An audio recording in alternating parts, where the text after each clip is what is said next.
Music. Please channel को subscribe करें, subscribe वाला लाल बटन है वो भी दबाएं, उसके बगल में जो घंटी है वो भी दबाएं ताकि हर वीडियो ऑडियो आप तक पहुंच सके। लाइक और शेयर कमेंट करें। हरी कहवा पैबा सुन की काटूरावा कहारी गैया दूध। हरी कहवा पैबा सुन की काटूरावा कहारी गैया दूध।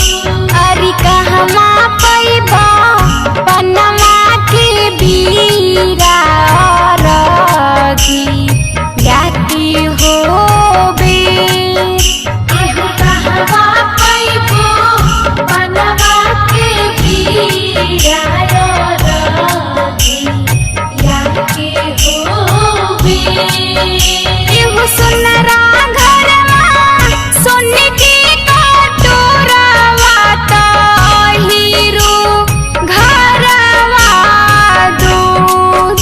एहु सुनरा घरवा सुन के कटोरवा तो हीरो घरवा दूध। पनहिरिया लई है पनमा के बीरा रखी याकी होबे। पनहिरिया लई है पनमा के बीरा रखी याकी होबे। म्यूजिक बाय काका रिकॉर्डिंग स्टूडियो दाउदपुर।